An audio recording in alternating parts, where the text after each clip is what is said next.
Սիրելի հայրենակիցներ, Հայաստան խմբակցության կողմից ներկայացվել է հարկային օրենսգրքում փոփոխություններ կատարելու մասին նախագիծ, որի նպատակը փուլային եղանակով եւ գործող օրենսդրությամբ սահմանված ձևով ներդրվող եկամտային հարկի տարեկան հաշվարկներ հայտարարագրեր ներկայացնելու համընդհանուր պահանջի չեղարկումն է, որը ժամանակավրեպ է դրված նպատակի տեսանկյունից ոչ լիարժեք եւ ոչ համարժեք, իսկ քաղաքացիների համար դառնալու է նոր եւ ավելորդ վարչարարության, անիմաստ պարտավորության եւ տուգանքի հիմք։ Եվ սա է նաեւ պատճառը, որ օրերս արդեն կլրանա օրենքով սահմանված վերջնաժամկետը, սակայն հայտարարագրման ենթակա քաղաքացիների ընդամենը 5%-ն է ներկայացրել հայտարարագիր։ Հիմնական խնդիրները, որոնք այս կարճ ժամանակահատվածում հնարավոր է ներկայացնել գործող կարգավորումների վերաբերյալ։ Ակնհայտ է, որ եթե հայտարարագրման ենթակա քաղաքացին ունի ստվերային չգրանցված եկամուտներ, որոնք արտացոլված չեն եկամտահարկի միասնական անձնավորված համակարգում, ապա նա այդ եկամուտները չի ներառելու նաև իր տարեկան հայտարարագրում։ Հետևաբար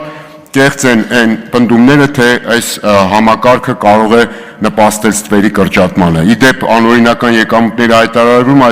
հայտնաբերումը այսպես թե այնպես մնալու է հարկային մարմինների հսկողության եւ վերահսկողության ներքո, ինչը շարունակում է խնդրահարույց մնալ։ Գործող կարգավորմամբ նախատեսված է, որ հարկային մարմինն իր տեղեկատվական բազայում առկա տվյալների հիման վրա ինքնաշխատ եղանակով նախալրացնում է ֆիզիկական անձանց հայտարարագրերի նախագիծ, այսինքն այդ տեղեկատվությունը բազայում կա եւ կրկնակի եռակի անգամ առանձին դեպքերում նորից նույն բանը հայտարարագրել որևէ կերպ չի կարող նպաստել դրված նպատակին։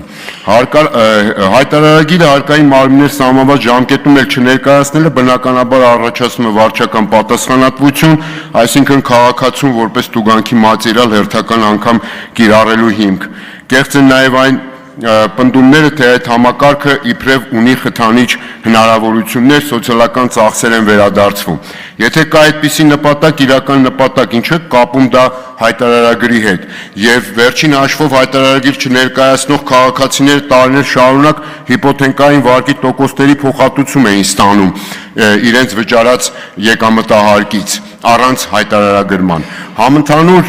հայտարարագրման համակարգի ներդրման արդյունքում իբրև թե ակնկալվում է ունենալ եկամուտների անձնավորված հաշվառման համապարփակ համակարգ, որով հնարավոր կլինի ճշտության ավելի բարձր աստիճանով տեղորոշել ոլորտային քաղաքականությունների իրական շահառուներին, ասենք օրինակ սոցիալական պաշտպանության ոլորտում։ Սա էլ իրական նպատակադրում չի,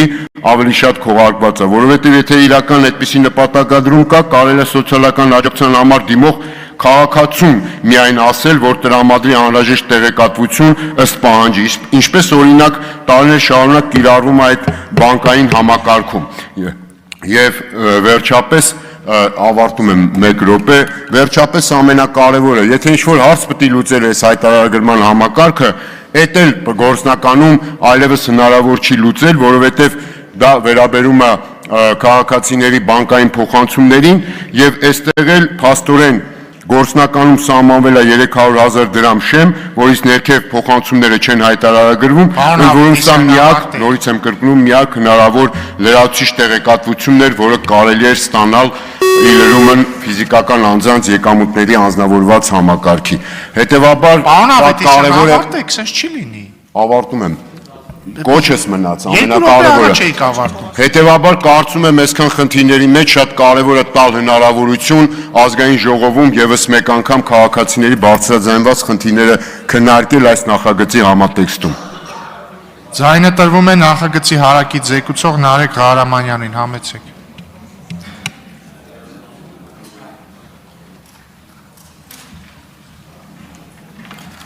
Շնորհակալություն Հայաստանի Հանրապետության մեծարգո վարչապետ, հարգելի գործընկերներ, նախ պարոն Ավետիսյան, կցանկանամ անդրադառնալ վերջնաժամկետի հետ կապված, այս լիագումար նիստերից հետո ազգային ժողովը գումարի արտահերթ նիստ վերջնաժամկետները երկարացնելու մինչև նոյեմբերի 1-ը տուգանքի մատերիալի հետ կապված, պարոն Ավետիսյան, եթե տուգանքի մատերիալի ցանկություն լիներ, առաջին խախտման դեպքում չէր լինի բանավոր նկատողություն, իսկ երկրորդ անգամվա համար օրինակ 5,000 դրամ տուգանք, այլ օրինակ սկզբից կլիներ, չգիտեմ, 500,000 կամ 1 միլիոն դրամ։ Նախագծով ներկայացված հիմնավորման ոլորտի առկա իրավիճակների խնդիրների վերհանում չի իրականացվել եւ ներկայացվել է ապագայում ենթադրյալ խնդիրների վերլուծություն։ Քննարկման արդյունքում տնտեսական հարցերի մշտական հանձնաժողովը բնականաբար տվել է բացասական եզրակացություն, բայց ես ցանկանում եմ օրենքի բուն ներդրման նպատակներին անդրադառնալ, հարգելի գործընկերներ։ Եթե հիշում եք, օրենքը ի սկզբանե խնդիր ուներ, ըստ իս գլխավոր խնդիրը հասարակության շրջանում հարկ վճարելու ինստիտուտը զարգացնելն է, որ ցանկացած քաղաքացի մեր հասարակության ցանկացած անդամ հասկանա, որ ինքը հարկահավաքության մի մաս է եւ ինքն է նպաստում հարկերի ձևավորմանը։ Ֆիզիկական անձանց անձնավորման համապարփակ հաշվառման համակարգի ստեղծումը, որը կառավարությանը թույլ կտալ իր ոլորտային քաղաքականության ընթացքում ավելի թիրախավորված սոցիալական աջակցության ծրագրեր իրականացնել։ Մենք շատ լավ հիշում ենք հետպատերազմական վիճակը, մենք շատ լավ հիշում ենք համաճարակի տարիները, երբ որ կառավարությունը կոնկրետ բազա չուներ, թե որ սոցիալական խմբին ինչ աջակցություն ցուցաբերի, այս համակարգը նաև կլուծի այդ խնդիրը մեծամասամբ հուսով եմ։ Ես ցանկանում եմ նաև տեղեկացնել, որ մինչ այժմ 12000-ից ավել քաղաքացի ստացել է այս համակարգի շնորհիվ սոցիալական կրեդիտների վերադարձ, միջինը մեկ անձին ընկնող 92000 դրամով։ Նաև հաշվի առնելով հանձնաժողովում քննարկման ընթացքում բարձրաձայնված հետևությունները կախված տարեց մարդկանց հետ կապված, մենք առաջիկայում կառավարության հետ քննարկումները արվում, որպեսզի հայտարարումը պարզեցվի մինչև այո կամ ոչի մակարդակի, երբ քաղաքացին ընդամենը այո կամ ոչի պատասխանի շնորհիվ հնարավոր լինի իրագործել իր հայտարարումը։ Հետևաբար, հարգելի գործընկերներ, նախագիծը չի բխում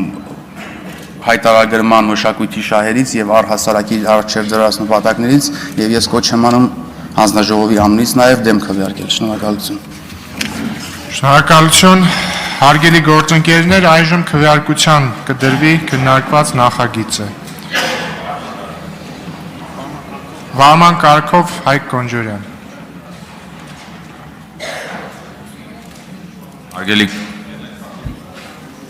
Հարգելի գործընկերներ, քաղաքացիական պայմանագիր խմբակցությունը դեմ կքվեարկի այս նախագծին։ Վարման կարգով Արթուր Խաչատրյան։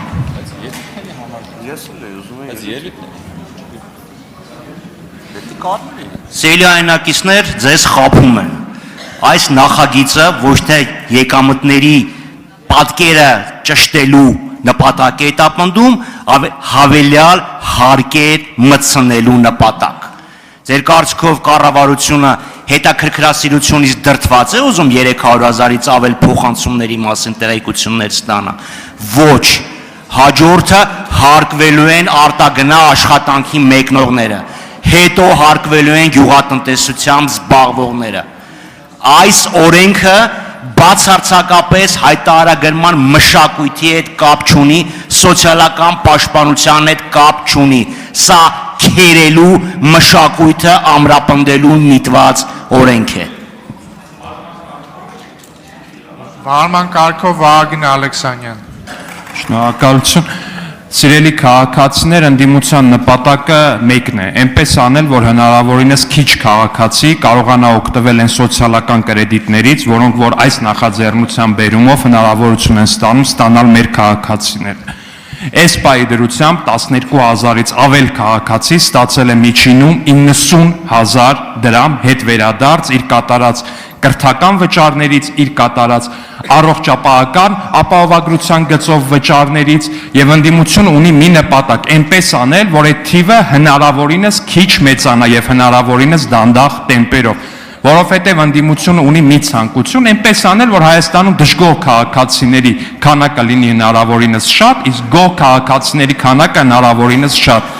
Դիմեք հայտարարագրման ծառայության, հետ ստացեք սոցիալական կրեդիտը միջինում 90,000-ի, շատ դեպքերում 100,000 դրամի չափով եւ մի լսեք այն մարդկանց, ովքեր տարատեսակ դեսպանատներից ու գրասենյակներից գումար են ստանում եւ խիստ վախեր ունեն, որ այդ գումարը պետք է ինչ-որ մի ձև հայտարարագրեն։ Քվեարկության է դրվում Հայաստանի Հանրապետության հարգելի գործընկերների, մենք բոլորս էլ գիտենք, որ դուք հիմա վարման կարգով չեք ուզում, չէ՞։ Վարման կարգով եք ուզում։ Արծվիկ Մինասյան, վարման կարգով։ Մեր նպատակն է մեր ժողովրդին եւ մեր պետությանը շուտապույտ ազատել ազգակործան այս Սա իշխանությունից։ վարման կարգով Հայաստան ելույթ։ խմբակցությունը քվեարկությունից առաջ 20 րոպե ընդմիջում է վերցնում։ 20 րոպե ընդմիջում։ 20 րոպեում ազատելի է լիճ։